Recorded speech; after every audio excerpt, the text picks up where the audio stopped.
दोस्तों, कातिल हीरा के पहले भाग में आपने सुना कि कैसे विनय के पास सुष्मिता का फोन आया और विनय को एक दिलचस्प केस मिलने की आशा हुई, लेकिन जब वो सुष्मिता से मिला तो उसे पता चला कि यह केस एक नॉर्मल पति पत्नी की अनबन का केस है। विनय तब चौंक गया जब सुष्मिता ने अपनी हत्या की आशंका जताई। अंत में विनय ने केस पर काम करना मंजूर कर लिया और उसके फ्लैट से नीचे आया। नीचे आते ही एक आदमी जबरन पिस्तौल के दम पर विनय की कार में बैठ गया और विनय को पता चल गया कि वो भारी मुसीबत में है। अब आगे। चैप्टर 2। नीला राजपूत। नीला राजपूत कहाँ है? वो आदमी कर्कश स्वर में बोला। देखिए भाई साहब, मैं किसी नीले राजपूत को नहीं जानता। विनय के इतना बोलते ही उस आदमी के हाथ में मौजूद पिस्तौल का बट विनय की गर्दन पर पड़ा। विनय दर्द से बिलबिला उठा। सब जान जाएगा, वो आदमी बोला। देखो, विनय ने कुछ बोलना चाहा, फिर यह सोचकर चुप हो गया कि कहीं फिर यह बदमाश उसके ऊपर हाथ साफ न कर दे। एक काम कर, जिधर मैं कहता हूं, गाड़ी वहां ले चल। ठीक है, मैं ले चलता हूं, लेकिन तुम्हें कोई गलतफहमी हो गई है। फालतू बात नहीं। चुपचाप मेरे बताए रास्ते पर चल, वरना पैदल चलने लायक नहीं रहेगा। मरता क्या न करता। विनय चुपचाप गाड़ी चलाने लगा। 5 मिनट की ड्राइव के बाद उस आदमी ने विनय को एक लगभग सुनसान रोड पर मुड़ने का इशारा किया। विनय ने अपना दिमाग दौड़ाना चालू कर दिया था। उसे पता था कि जो आदमी भरी सड़क पर पिस्तौल निकालकर उसकी गाड़ी में बैठ सकता है, उसे मार सकता है, वह सुनसान सड़क पर तो न जाने ही उसका क्या हाल करेगा। उसने रफ्तार बढ़ाकर शार्प टर्न मारना चाहा। रफ्तार धीमी कर, वह आदमी डपट कर बोला, सयाना नहीं बनने का। आदमी बहुत तेज है, विनय ने मन ही मन सोचा। विनय ने गाड़ी उसकी बताई जगह पर मोड़ दी। सड़क लगभग सुनसान थी। इक्का दुक्का गाड़ियां आ जा रही थीं। दिल्ली जैसे शहर में यह दुर्लभ घटना थी। किसी और दिन विनय को ऐसी सड़क बहुत अच्छी लगती, लेकिन आज उसका जी चाह रहा था कि सड़क पर गाड़ियां ही गाड़ियां आ जाएं। सड़क के बाईं तरफ एक बहुत बड़ा पार्क था, जिसकी दीवार के ऊपर लगे ग्रिल से पार्क में देखा जा सकता था, और इस वक्त पार्क भी लगभग सुनसान ही था। सड़क के दाईं तरफ की जगह खाली थी और बहुत दूर तक मैदान था। साइड में करके गाड़ी रोक, वह आदमी पार्क की दीवार के साथ एक जगह पर इशारा करता हुआ बोला। विनय ने गाड़ी रोक दी। चल, अब जल्दी बता, नीला राजपूत कहाँ है? देखिए भाई साहब, विनय स्वर को संतुलित रखता हुआ बोला, मैं किसी नीले राजपूत को नहीं जानता। मैं फिर कह रहा हूं, आपको गलतफहमी हो गई है। कोई गलतफहमी नहीं। हम जानते हैं, तू कहाँ गया था, किससे मिला था।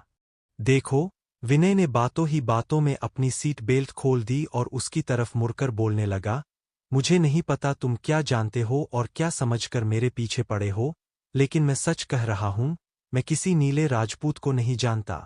तो भूरे के बारे में बता। भाई, मैं किसी भूरे राजपूत को भी नहीं जानता।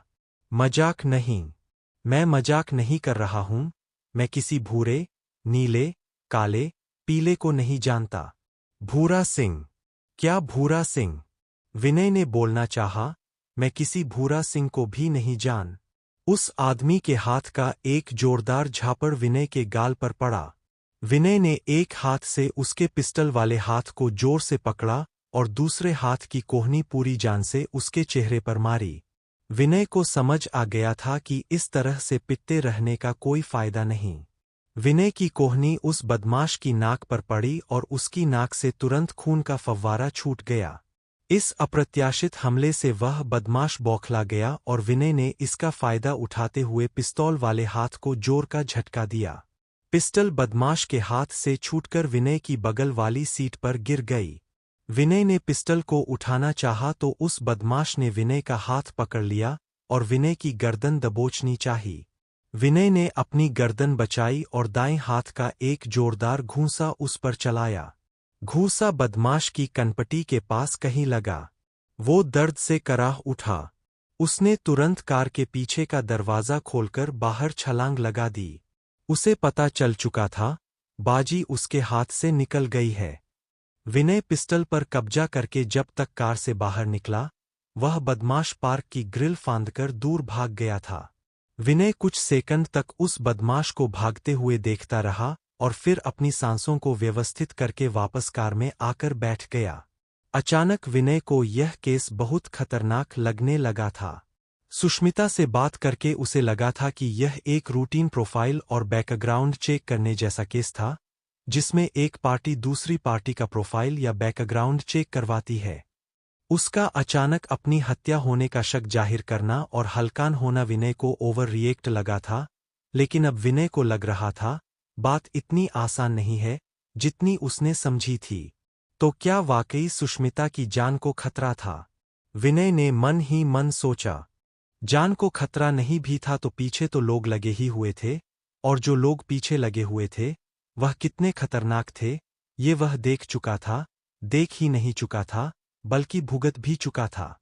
और यह नीला राजपूत कौन है? विनय सोच में डूबा हुआ था।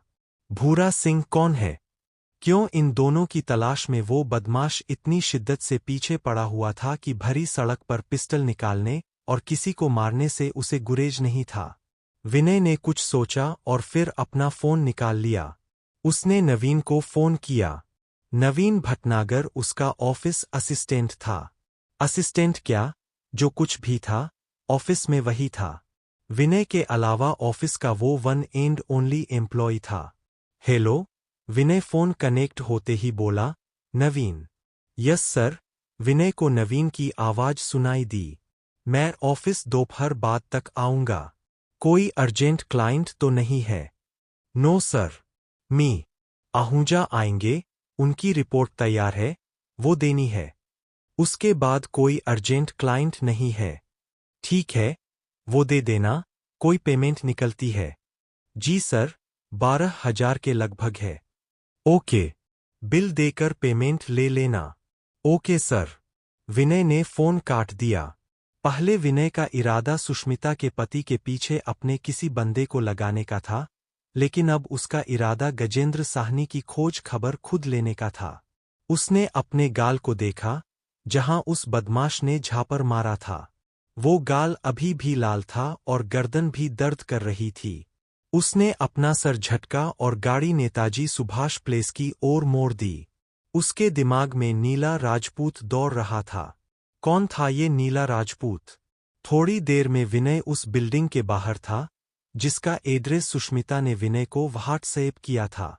बिल्डिंग 10 मंजिला थी, जिसके 3rd फ्लोर पर गजेंद्र साहनी का ऑफिस था। विनय ने गाड़ी पार्किंग में पार्क कर दी। उसका इरादा गजेंद्र साहनी के ऑफिस का एक चक्कर लगाने का था। सुष्मिता ने उसे गजेंद्र साहनी की फोटो भेज दी थी, जिसे विनय इस वक्त देख रहा था। फोटो कमर से ऊपर तक की थी। फोटो से विनय ने अंदाजा लगाया कि गजेंद्र साहनी की उम्र 40 से ऊपर थी। सुष्मिता ने सेक्रेटरी की फोटो भी भेज दी थी। विनय ने उसे देखा और उसे मानना पड़ा कि गजेंद्र साहनी की सेक्रेटरी सुष्मिता से ज्यादा खूबसूरत थी। उसे अब ध्यान आया कि जल्दबाजी में वह उसका नाम पूछना भूल गया था। विनय कार से निकला और लिफ्ट की ओर बढ़ चला। उसकी मंजिल गजेंद्र साहनी का ऑफिस था। लिफ्ट से वह 3rd फ्लोर पर पहुंचा। लिफ्ट से बाहर निकलकर उसने गैलरी में कदम रखा। गैलरी के दोनों तरफ 4-4 ऑफिस बने हुए थे और उन पर उनके नाम की नेम प्लेट लगी हुई थी। गैलरी इस वक्त खाली थी। विनय बाई ओर से तीसरे ऑफिस के बाहर रुक गया। उसने नेम प्लेट को पढ़ा, जिस पर बड़े-बड़े अक्षरों में लिखा हुआ था, Sahni import and export private limited. Office के दरवाजे से अंदर का कुछ नहीं दिख पा रहा था, क्योंकि ऑफिस का दरवाजा ग्लास का था और उस पर कंपनी की ब्रांडिंग पेस्ट थी। नेम प्लेट के ऊपर 2 पतली परत में ब्रांडिंग नहीं थी, जिसमें से आंख लगाकर अंदर देख सकते थे। विनय ने कुछ क्षण सोचा और वापस लिफ्ट की ओर आ गया। लिफ्ट से निकलकर बाई ओर गैलरी थी तथा लिफ्ट के सामने का हिस्सा खाली था और थोड़ा आगे रेस्टरूम था। दाईं तरफ रेलिंग लगी हुई थी, जिससे बिल्डिंग के बाहर देखा जा सकता था। विनय रेलिंग के साथ टेक लगाकर खड़ा हो गया और अपना मोबाइल निकालकर उसमें कुछ देखने का बहाना करने लगा, जबकि असल में उसका ध्यान साहनी के ऑफिस पर लगा हुआ था। विनय जहां खड़ा था, वहां से बिल्डिंग का मुख्य प्रवेश द्वार साफ साफ दिखाई दे रहा था और विनय बीच बीच में उस ओर भी देख रहा था। विनय को निगरानी करते हुए लगभग 1 घंटे का समय हो गया था और उस पर बोरियत छाने लगी थी। गजेंद्र साहनी के ऑफिस से न कोई बाहर निकला था न कोई अंदर गया था। विनय सोचने लगा था कि यहाँ खड़े खड़े काम नहीं चलेगा, तभी अचानक उसकी निगाह बिल्डिंग के मुख्य प्रवेश द्वार पर पड़ी।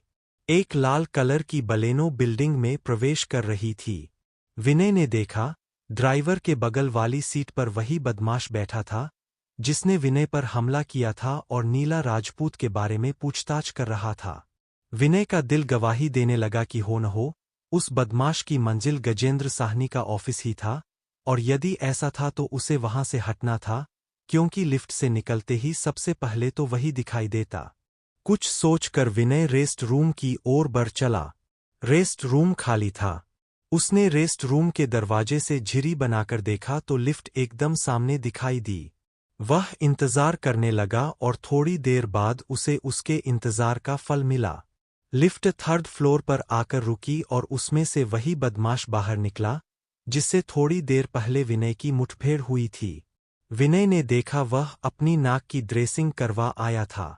विनय की कोहनी जोरदार ढंग से उसकी नाक पर पड़ी थी। वह बदमाश लिफ्ट से निकलकर गैलरी में चल दिया था। विनय भी तुरंत रेस्ट रूम से निकलकर दबे पाव गैलरी की ओर आया और उसने पाया कि वह बदमाश गजेंद्र साहनी के ऑफिस का दरवाजा खोलकर अंदर जा रहा है।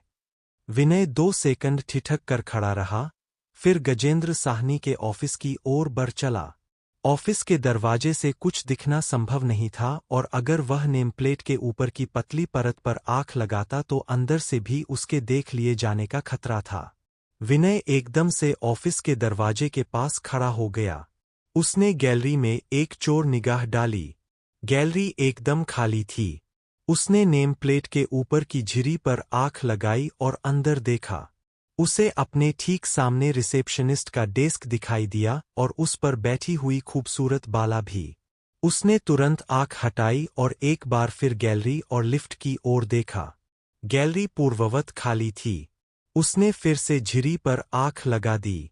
उसने देखा रिसेप्शनिस्ट डेस्क पर जो लड़की बैठी हुई थी, वह गजेंद्र साहनी की सेक्रेटरी थी। डेस्क के सामने 2 चेयर थी और उसके बगल में एक और ऑफिस का दरवाजा था। शायद उसके अंदर ही गजेंद्र साहनी था, जिससे मिलने वह बदमाश गया था। वह लड़की अपने मोबाइल में कुछ देखने में बिजी थी। विनय ने थोड़ा दाएं बाएं होकर ऑफिस में और देखने की कोशिश की, लेकिन उस लड़की के अलावा उसे कोई और नजर नहीं आया। क्या कर रहे हो? किसी ने कड़क आवाज में विनय के पीछे से पूछा। विनय एकदम से चौंक गया। उसने पलट कर देखा, एक खतरनाक शक्ल का आदमी उसे घूर रहा था। वह ऑफिस के अंदर झांकने में इतना बिजी हो गया कि उसे पता ही नहीं चला कि कब वह खूंखार सा आदमी उसके पीछे आ गया है। जी, मैं माथुर एंड माथुर सीए का ऑफिस ढूंढ रहा हूं। इतनी देर में विनय ने अपने आप को शांत कर लिया था। 4th फ्लोर पर बाएं से 3रा बताया गया था मुझे। पढ़े लिखे हो या नहीं? वह आदमी फिर कड़क कर बोला। नेम प्लेट के सामने खड़े हो, पर नहीं सकते, और ये 3rd फ्लोर है, 4th नहीं। अच्छा, तभी मैं सोच रहा था कि मुझे गलत एड्रेस बता दिया क्या? विनय नकली मुस्कुराहट के साथ बोला। 4th फ्लोर पर जाता हूं। विनय लपककर लिफ्ट की ओर चल दिया। लिफ्ट के सामने पहुंचकर उसने लिफ्ट का बटन दबा दिया। लिफ्ट 3rd फ्लोर पर आने लगी। विनय ने गजेंद्र साहनी के ऑफिस की ओर देखा। वह खूंखार चेहरे वाला आदमी अभी भी वहां से विनय को घूर रहा था। लिफ्ट आकर विनय के सामने रुक गई। वह उसमें प्रवेश करने लगा कि तभी उसने देखा जिस बदमाश की नाक सुबह उसने तोड़ी थी, वह ऑफिस का दरवाजा खोलकर बाहर निकला। खूंखार चेहरे वाले ने उससे कुछ बोलते हुए विनय की ओर इशारा किया। विनय लिफ्ट में प्रवेश करके ग्राउंड फ्लोर का बटन दबा चुका था, लेकिन उसे लग रहा था कि सुबह वाला बदमाश उसे देख चुका है। मारे गए, विनय ने मन ही मन सोचा। अब एक की जगह उसे 2 खतरनाक बदमाशों से लड़ना पड़ेगा। क्या विनय उन दोनों आदमियों से बच पाएगा? क्या विनय नीला राजपूत और भूरा सिंह तक पहुंच पाएगा? इन सब खुलासों के लिए जुड़े रहिए, तीसरा भाग बहुत जल्द आप तक पहुंचेगा।